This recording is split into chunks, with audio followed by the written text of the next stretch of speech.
الحمد لله وكفى وسلام على عباده الذين اصطفى أما بعد فأعوذ بالله من الشيطان الرجيم بسم الله الرحمن الرحيم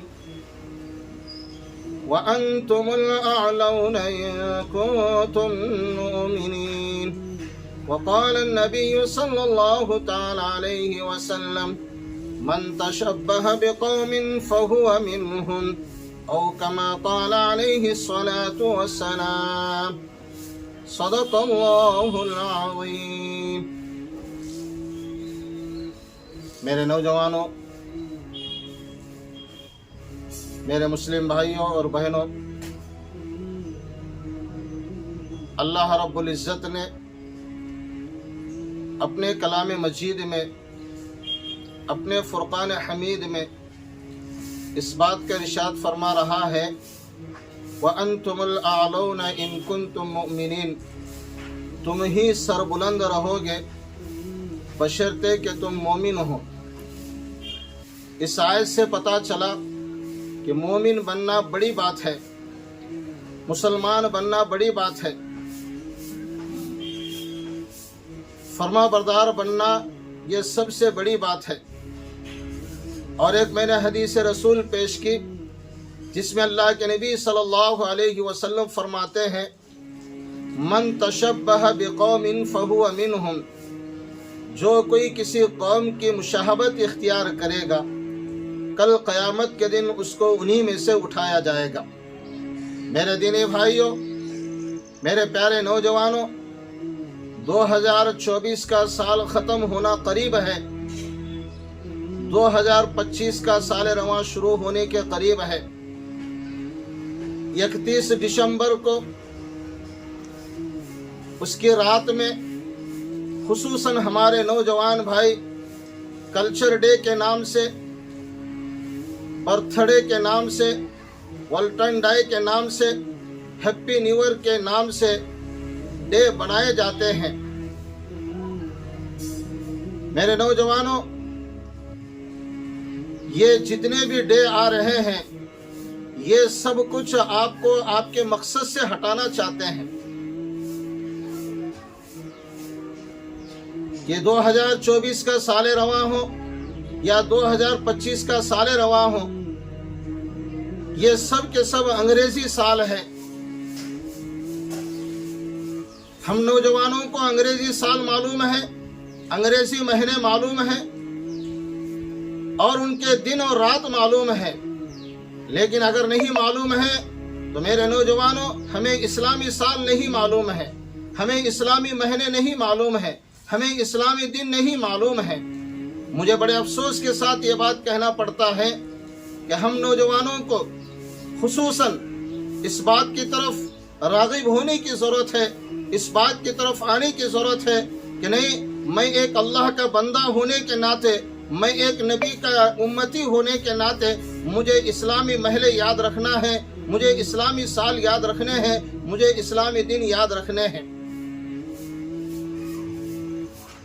اور ان راتوں میں نہ جانے کتنے نمونے کے خرافات کرتے ہیں، رسومات کرتے ہیں، پارٹیاں کرتے ہیں، ناچ گانے ہوتا ہے، ڈی جے لگائے جاتے ہیں، اور نہ جانے کتنے نمونے کے خرافات کر کے آخر کار ہمارے نوجوان بھائی موت کے گھاٹ کے اتر جاتے ہیں۔ اللہ ہم سب کی حفاظت فرمائے۔ میرے نوجوانوں، ہماری رات قرآن سے ہونی چاہیے، ہماری رات تہجد سے ہونی چاہیے، ہماری رات اللہ کے راستے میں جانے سے ہونا چاہیے، ہماری رات اللہ کے گھر میں آنے سے ہونا چاہیے، تبھی ہم سر بلند ہو سکتے ہیں، تبھی ہم اللہ کے دربار میں کامیاب ہو سکتے ہیں، اور اللہ ہمیں ایمان والا دنیا کے اندر آخرت کے اندر کامیاب کرا سکتا ہے۔ ایمان والوں کو چاہیے، مومنوں کو چاہیے کہ ہم سب کے سب اللہ کے بندے ہونے کے ناطے ہم سب اللہ کی عبادت کے لیے تیار ہو جائے۔ وَأَنْتُمُ الْأَعْلَوْنَ إِن كُنتُم مُؤْمِنِينَ کا مقصد یہ ہے کہ تمہارا اصلی جو مقصد ہے جس کو کہ اللہ نے تمہیں پیدا کیا ہے، اللہ نے ہمیں بنایا ہے، مقصد کیا ہے؟ وما خلقت الجن والانس الا لیعبدون، ہمارا ایک ہی مقصد ہے، اللہ نے ہمیں اور آپ کو، جناتوں کو، انسانی مخلوق کو صرف اپنی عبادت کے لیے پیدا کیا ہے۔ تو یہ رات جو آ رہی ہے، ان راتوں میں بالکل خرافات نہ کرے، بالکل رسومات نہ کرے، بالکل فضولیات نہ کرے۔ ماں باپ کا ذریعہ بنے ہوئے ہیں، ماں باپ نے آپ کو بڑے پیار سے پالا ہے، بڑی پرورش کی ہے، آپ پر ایک بھروسہ رکھا ہے۔ اگر آپ نے اپنی جوانی کو شراب میں، زنا خوری میں، بدکاری میں، نہ جانے اور کتنے نمونے کے برائیات ہے، سگریٹ ہے، نشہ واری ہے، ان کے اندر ملوث ہو کر کے اپنی جوانی کو اللہ کے لیے برباد نہ کرے، اپنی جوانی کی حفاظت کرے۔ یہ بہت بڑی نعمت ہے، یہ بہت بڑی نعمت ہے۔ حدیث میں 2 الفاظ آتے ہیں، الصحت والفراغ، اللہ نے یہ جو 2 چیزیں دی ہے، یہ بہت بڑی نعمت ہے، اس کی قدر کیجئے۔ اگر آپ نوجوان ہیں تو جائیے بوڑھے آدمی سے پوچھئے کہ نوجوانی کی قیمت کیا ہے، وہ بتائے گا۔ اگر آپ نوجوان ہیں، اس بیمار آدمی سے پوچھئے جو ہسپتال کے اندر پڑا ہوا ہے، وہ نوجوانی کی قدر بتائے گا۔ میرے دینی بھائیوں، اللہ نے جو آپ کو بہترین جوانی عطا فرمائی ہے، اس جوانی کو اللہ کے راستے میں لگائیے، اس جوانی کو اللہ کے گھر میں لگائیے، اس جوانی کو قرآن کے سیکھنے میں لگائیے، اس جوانی کو میرے بھائیوں اللہ کی عبادت میں لگائیے۔ دنیا میں بھی آپ کو کامیابی ہے اور آخرت میں بھی ہمیں کامیابی ملے گی۔ ارضیتم بالحیات الدنیا من الآخرہ فما متاع الحیات الدنیا فی الآخرۃ الا قلیل۔ اللہ فرماتے ہیں کیا تم دنیاوی زندگی سے راضی ہو گئے؟ آخرت کے مقابلے میں سن لو، خبردار ہو جاؤ، آخرت کے مقابلے میں دنیا کی زندگی بہت مختصر سی زندگی ہے۔